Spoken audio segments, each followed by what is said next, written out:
जोहार साथियों, आज हम बात करेंगे सेक्सुअल एब्यूज की, यौन शोषण। समाज में कुछ लोगों के द्वारा यह कुकर्म किया जाता है और उसका खामियाजा स्टूडेंट्स को, हमारे बच्चों को भुगतना पड़ता है। बहुत शर्मनाक कार्य है। पता नहीं ऐसी घटिया हरकत क्यों करते हैं लोग, लेकिन हम लोग कैसे इससे बच सकते हैं, इस पर हम लोग बात करेंगे। सबसे पहले हम लोग जानेंगे कि इसके कौन कौन से लक्षण होते हैं। अगर आपके बच्चे के साथ या आप ही के साथ अगर इस तरह की हरकतें हो रही हैं तो कौन कौन से इसके सिम्टम्स होंगे, पहले इस चीज को जानेंगे। उसके बाद हम लोग जानेंगे कि इसके लिए कानून में कौन कौन सी व्यवस्था है, और बाद में हम लोग सबसे लास्ट में जानेंगे कि एक अभिभावक होने के नाते, एक पेरेंट्स होने के नाते, गार्जियन होने के नाते या एक शिक्षक होने के नाते आप अपने बच्चों को, अपने स्टूडेंट को कैसे सुरक्षित रख सकते हैं, कैसे उनको बचा सकते हैं, इस तरह की हरकत ना उनके साथ ना हो, इससे कैसे उनको सुरक्षा दे सकते हैं। इन सभी बातों पर आज हम लोग बात करेंगे। तो चलिए आज का वीडियो शुरू करते हैं।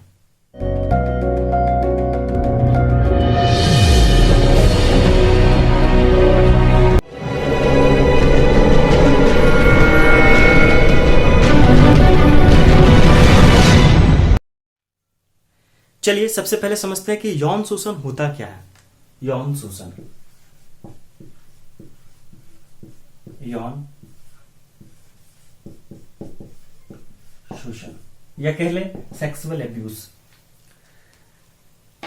अगर सामान्य शब्दों में हम लोग बोले तो सेक्सुअल एब्यूज या यौन शोषण जब कोई व्यक्ति, महिला भी हो सकती है, पुरुष भी हो सकती है, जब कोई व्यक्ति किसी व्यक्ति के द्वारा छोटे बच्चों, छोटे जो बच्चे होते हैं उनको, या पुरुष के द्वारा महिलाओं पर उनके इच्छा के विरुद्ध, मतलब कि उनको इंटरेस्ट नहीं है फिर भी उनके इच्छा के विरुद्ध उनके शारीरिक, उनके प्राइवेट पार्ट्स को टच करना या फिर उनके साथ संबंध स्थापित करने की कोशिश करना, या संबंध स्थापित करना सेक्सुअल एब्यूज कहलाता है। अब समझते हैं कि वो करते कैसे हैं। तो जो इसके विक्टिम होते हैं वो क्या करते हैं, उनके जिनके साथ ये हरकतें की जाती हैं वो क्या करते हैं कि उनको डराते हैं या फुसला सकते हैं, या फिर किसी चीज के प्रलोभन देते हैं उनको, या फिर किसी चीज की धमकी देते हैं, तरह तरह के हथकंडे का प्रयोग करते हैं, या फिर कुछ भी कर सकते हैं वे। इवन कभी कभी तो ये भी देखा जाता है कि उनके सर पे बंदूक तान दी जाती है और बोला जाता है कि अब कोई उपाय नहीं है।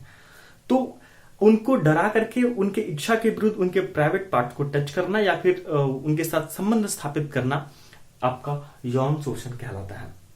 देखिए, ये बात कहना इसलिए आज जरूरी पड़ गया, या फिर इस पर एक वीडियो बनाना इसलिए जरूरी हो गया कि अगर आप पिछले कुछ साल के आंकड़े देख लेना, मैं जब देखा इसको तो मेरी आंख खुली की खुली रह गई, और आप जब आंकड़े देखेंगे ना तो आपकी भी आंख खुली की खुली रह जाएगी। इतना गंदा स्थिति है। चलिए देखते हैं कुछ मामले। भारत में यौन शोषण की मामले की बात करें, हम लोग भारत में यौन शोषण की मामले की बात कर रहे हैं, तो अगर वर्ष 2013 को देखते हैं तो 2013 में 58,224, 2014 में 79,423, 2015 में 94,172, 2016 में 1,06,958, 2017 में 1,29,032। यहां 17 तक का ही है, अभी 21 आ चुका है। अब आप सोच लीजिए कि बीच में कितना बढ़ा होगा।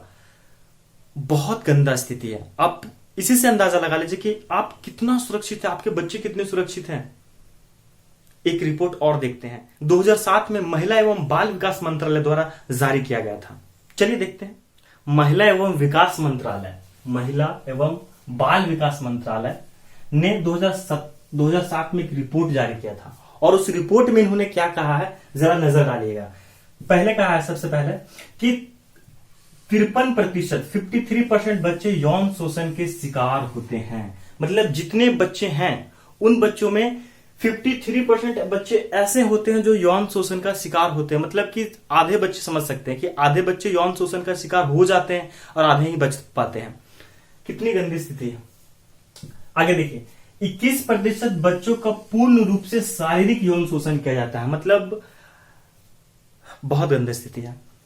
21% बच्चे ऐसे होते हैं जिसका पूर्ण रूप से शारीरिक यौन शोषण उनके साथ किया जाता है। और आगे इन्होंने क्या रिपोर्ट जारी किया, ध्यान से देखिए, 32% बच्चों का गंभीर रूप से शोषण किया जाता है। 32% बच्चे ऐसे होते हैं जिसका गंभीर रूप से शोषण किया जाता है।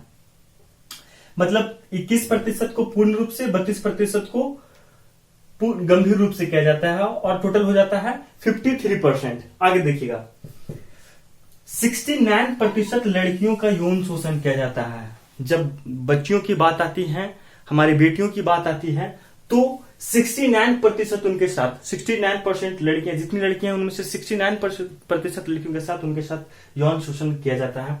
लड़कों भी सुरक्षित नहीं है, लड़के भी सुरक्षित नहीं है। ये दरिद्रता या कह सकते हैं कि बहुत गंदी स्थिति है, क्या कहें इनको हम। 54.68% लड़कों का शोषण किया जाता है, लड़के भी सुरक्षित नहीं है। मतलब अभिभावकों को, शिक्षकों को बहुत ज्यादा ध्यान देने की जरूरत है। अगर आप लोग ध्यान नहीं दीजिएगा तो फिर बहुत दिक्कत होने वाली है। आगे देखिए, 86.6% शोषण माता पिता अभिभावक करते हैं। ये और शर्मनाक है। देखिए 68.6% अभिभावक, माता पिता अभिभावक, जो अभिभावक के रूप में होते हैं। ये इसलिए होता है क्योंकि घर पे अभी न्यूक्लियस फैमिली है, छोटा परिवार रहते हैं। तो छोटा परिवार होने के बाद ये सब स्थिति उत्पन्न हो रही है। तो जितना हो सके अपने बच्चों को सुरक्षित रखिए। आगे बढ़ते हैं, कुछ कहा नहीं जा सकता है इस विषय पर। 48.4%, 48.8% लड़कियों ने कहा है कि वो लड़की होते तो अच्छा होता था। अगर लड़कियों की राय की बात करें तो 48.84%, 48.4% गर्ल्स का कहना है कि अगर हम लड़की होते तो ज्यादा अच्छा होता। मतलब उनको गिल्टी फील हो रहा है कि हम लड़की के रूप में पैदा ही क्यों हुए। ये स्थिति है।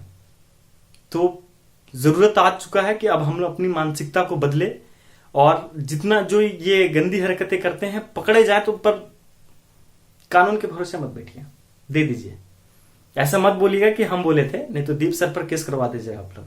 चलिए, बात यहां खत्म नहीं होती है, आगे बढ़ते हैं हम लोग और अब जानेंगे कि कौन कौन से सिम्टम्स हैं अपने बच्चों को। अगर आपके बच्चे, स्टूडेंट के साथ इस तरह की हरकतें हो रही तो कौन कौन से सिम्टम्स हैं, कौन से लक्षण हैं जिसके द्वारा हम लोग जान सकते हैं कि हमारे बच्चे के साथ कुछ हुआ तो नहीं है। तो इसके लिए कुछ लक्षणों को जानते हैं, चलिए इसको भी देखते हैं। चलिए अब हम लोग जानते हैं कि अगर किन्हीं के साथ यौन शोषण होता है तो उसके कौन कौन से शारीरिक लक्षण होते हैं। जी हां, physical symptoms of sexual abuse.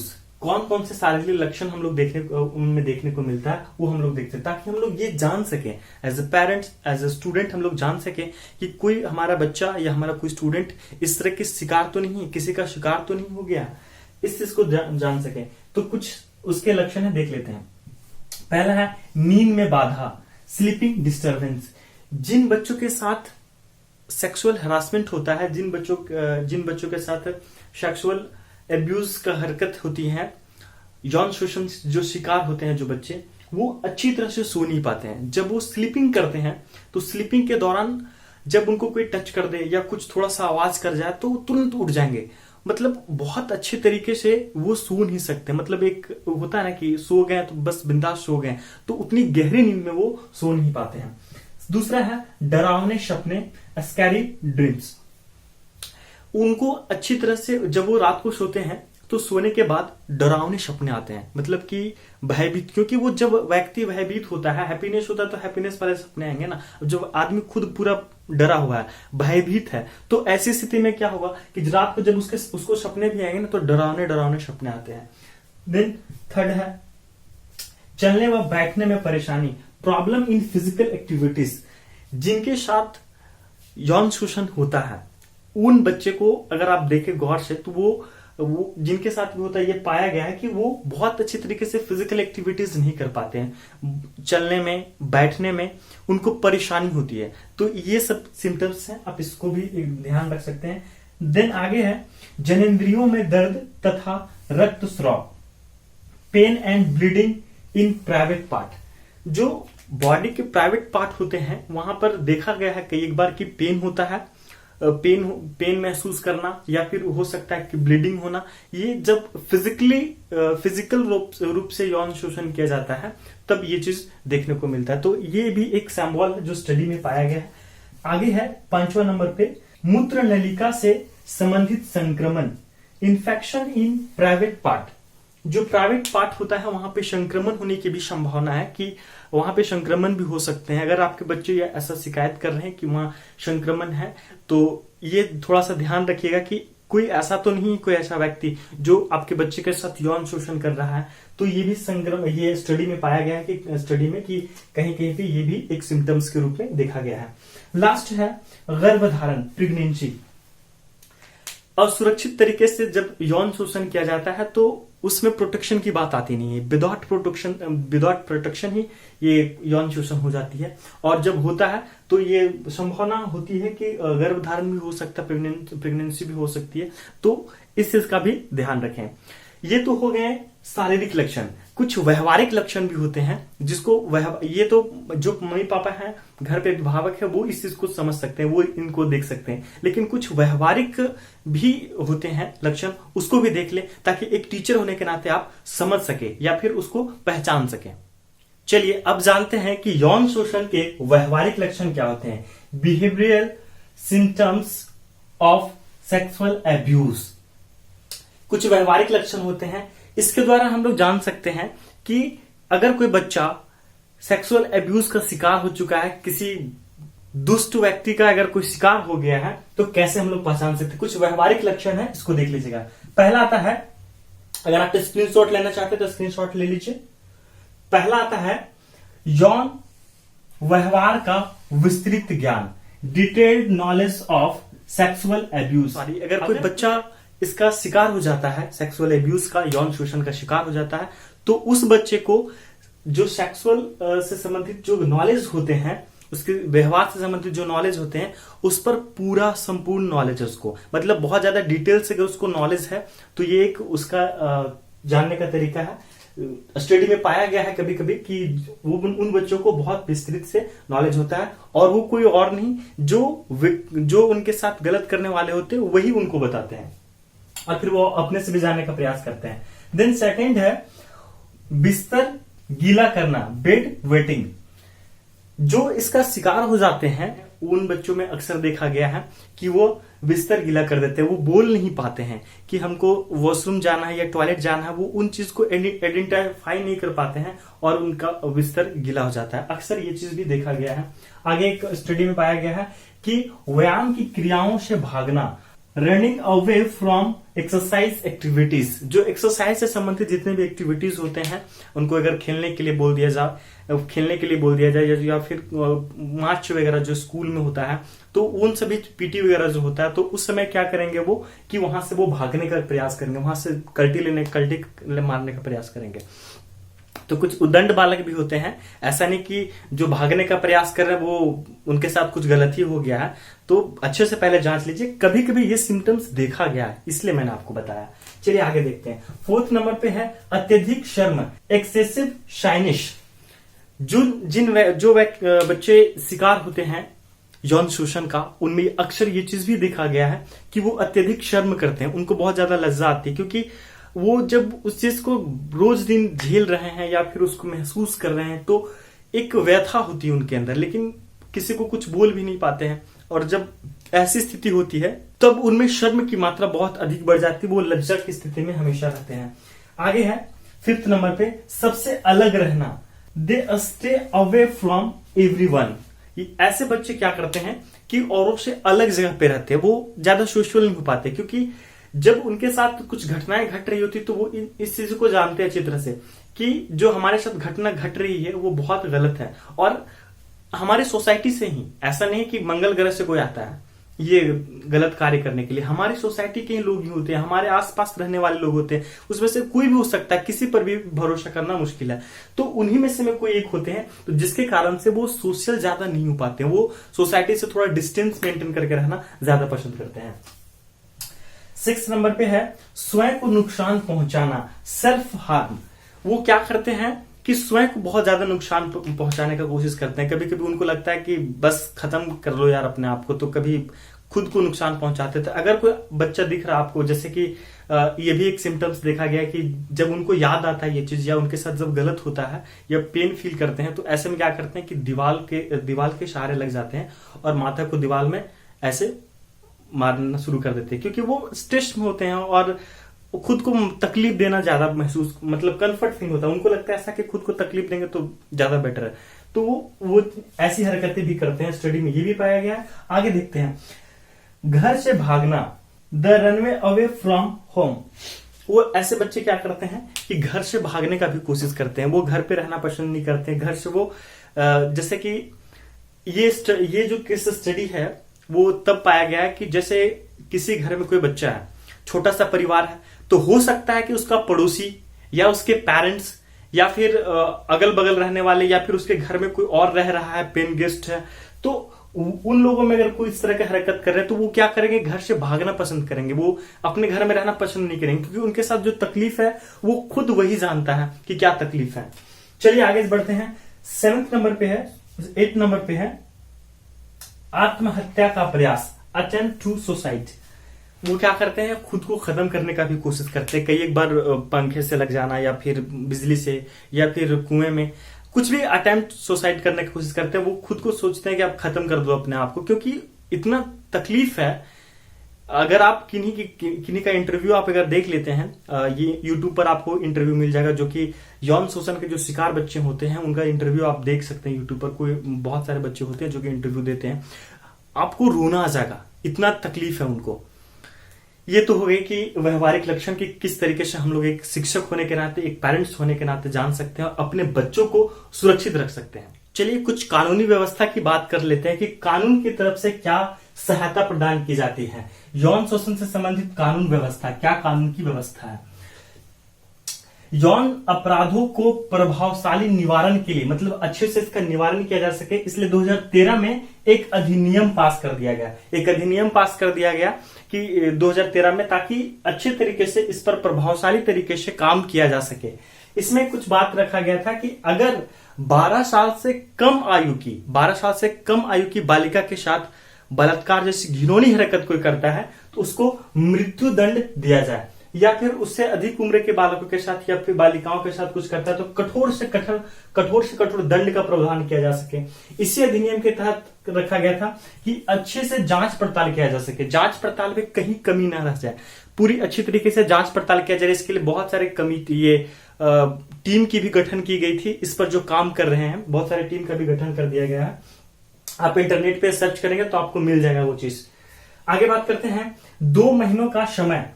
2 महीनों का समय दिया गया था कि जब इस तरह का केस सामने आता है तो उसके निष्पादन के लिए 2 महीने का समय दिया जाता है कि 2 महीने के अंतर्गत आपको फैसला करना है। लेकिन कहां तक कारगर है देखिए, कहना मुश्किल है। आगे है मदद के लिए अंतर्राष्ट्रीय स्तर पर 112, जी हाँ याद रखिएगा, 112 अंतर्राष्ट्रीय स्तर पर एक नंबर प्रदान किया गया जिससे आप मदद ले सकते हैं। जिनको मदद चाहिए वो इस नंबर पे कॉल करके मदद ले सकते हैं। आगे और भी मैं आपको बताऊंगा कि इंडिया स्तर पे कौन सा होता है। अब हम लोग बात करेंगे कि एक पेरेंट्स होने के नाते, एक शिक्षक होने के नाते हम लोग अपने बच्चों को, अपने स्टूडेंट को कैसे सुरक्षित रख सकते हैं, इस पर बात करेंगे हम लोग। तो चलिए उसको भी देखते हैं। चलिए अब हम लोग बात करते हैं कि अपने बच्चों को, अपने स्टूडेंट को कैसे सुरक्षित रखा जाए, इस पर बात होगी। अगर आप स्क्रीनशॉट लेना चाहते हैं तो ले लीजिए। चलिए यौन शोषण से बचाव, कैसे बचाव कर सकते हैं, इस पर बात होगी। तो सबसे पहले है कि बच्चों का संपूर्ण ख्याल रखना। एक पेरेंट्स होने के नाते, एक अभिभावक होने के नाते आपका दायित्व बनता है कि आप अपने बच्चों का संपूर्ण ख्याल रखें। वो कहाँ जाते हैं, किनसे मिलते हैं, कितना बजे का समय, कितना टाइम लगता है उनको ट्यूशन से आने में, कितना समय लगता है ट्यूशन से जाने में, आने जाने का समय कितना लगता है, स्कूल से आने में देरी क्यों होगी। तो इन सभी चीजों का संपूर्णतः आप ख्याल रखें। ऐसा ना हो कि बच्चा किसी अन्य चीजों में इन्वॉल्व हो जाए, तो आपको पूर्ण रूप से उसका ख्याल रखना है उस चीज का। आगे है कि बच्चों को किसी भी अन्य व्यक्ति के भरोसे नहीं छोड़ देना। एक चीज ध्यान रखिएगा कि अधिकांश जो केसेस आए हैं वो 5 से 14 साल की, 15 साल की उम्र के बीच में आता है सबसे ज्यादा केस जो यौन शोषण का है, ठीक है। और उसमें जो अपराधी होते हैं वह सबसे ज्यादा जो पड़ोसी होते हैं या फिर पेन गेस्ट होते हैं, ये सभी लोग बहुत ज्यादा होते हैं। अधिकांश ये देखे गए हैं। ऐसा नहीं कि मैं उनको भड़का रहा हूं या फिर वो मेरे खिलाफ हो जाए, ऐसा कुछ नहीं मेरा, लेकिन अधिकांश ये देखे जाते। हो सकता है कि आपके घर पे भी ऐसा कुछ हो, इसलिए आप सावधान रहे, इसलिए मैं बता दे रहा हूं। 3rd नंबर पे है बच्चों को यह बतला देना, अपने बच्चों को सिखा दीजिए, बतला दीजिए कि अगर कोई भी व्यक्ति आपके मुंह में छाती में, टांगों के बीच या कमर के नीचे छूता है तो आपको क्या करना है, जोर से चिल्लाना है, जोर से चिल्लाना है। इससे क्या होगा कि वो फिर अलर्ट हो जाएगा, उसको दोबारा टच करने का कोशिश भी नहीं करेगा। तो इससे आप इस तरह से आप अपने बच्चों को सुरक्षित रख सकते हैं। आगे बात करते हैं हम लोग 4th नंबर पे, ट्यूशन देने समय दरवाजा खुला रखना। जब भी आप अभी के टाइम पे है कि आप घर पे नहीं रहते हैं या फिर घर पे रहते भी हैं तो वो होम ट्यूशन का जमाना आ चुका है। घर पे टीचर को बुलाते हैं, घर पे टीचर आकर के ट्यूशन देते हैं। तो उस टाइम पे ये कोशिश कीजिए कि दरवाजा जो जिस रूम में अपने बच्चों को पढ़ने के लिए बिठाए हैं आप, या एक बच्चा हो या 2 बच्चे हैं, तो उनके लिए आप दरवाजा हमेशा खुला रखें, बंद नहीं होना चाहिए। आगे है 5th नंबर पे, बच्चों में शारीरिक परिवर्तन और व्यवहारिक परिवर्तन अगर आता है, जो मैंने लक्षण बताया था, व्यवहारिक परिवर्तन और व्यवहारिक लक्षण और जो मैंने शारीरिक लक्षण बताया था, अगर इस तरह का कुछ भी उसमें परिवर्तन आ रहा है तो थोड़ा सा अलर्ट रहिए, क्योंकि हो सकता है कि आपके साथ कुछ ऐसी दुर्घटना घट सकती है। 6 नंबर पे है कि यौन शोषण होने पर, अगर किन्हीं बच्चे के साथ या किन्हीं के बच्चे के साथ अगर यौन शोषण होता है तो हेल्पलाइन नंबर इंडिया का है ये 1098 पर आप फोन करें और फोन करके या फिर किसी अन्य व्यक्ति से सहायता ले। ऐसा नहीं कि आपको चुपचाप सब कुछ सहते रहना है, अन्य व्यक्ति से किसी जिनके ऊपर आप भरोसा करते हैं उनसे आप सहायता ले सकते हैं, या फिर 198 पर फोन करके अपनी व्यथा को बताइए, सहायता जरूर मिलती है। उम्मीद है आपने बहुत कुछ इस वीडियो से सीखा होगा। हमने बहुत सारी टॉपिक्स पर बात की और अब आप अपने बच्चों को, अपने स्टूडेंट्स को सुरक्षित रख सकते हैं। बीएड वालों के लिए खास नोटिस है, बीएड स्टूडेंट जो है, डीएलएड स्टूडेंट, तो उनके लिए खास नोटिस है कि अगर आपको इसका पीडीएफ चाहिए जो मेरे द्वारा लिखे गए हैं, मैं अपने हाथों से खुद से लिखा हूं एक नोट्स बना करके, तो उस पीडीएफ चाहिए आपको तो नीचे डिस्क्रिप्शन में लिंक मिल जाएगा आपको, वहां क्लिक कीजिएगा और उसके बाद वहां से टेलीग्राम चैनल पर चले जाइएगा, वहां से आराम से निःशुल्क उस चीज को डाउनलोड कर लीजिएगा और फिर आराम से पढ़ाई कीजिए। चलिए, धन्यवाद, पढ़ते रहिए, बढ़ते रहिए। जय हिंद।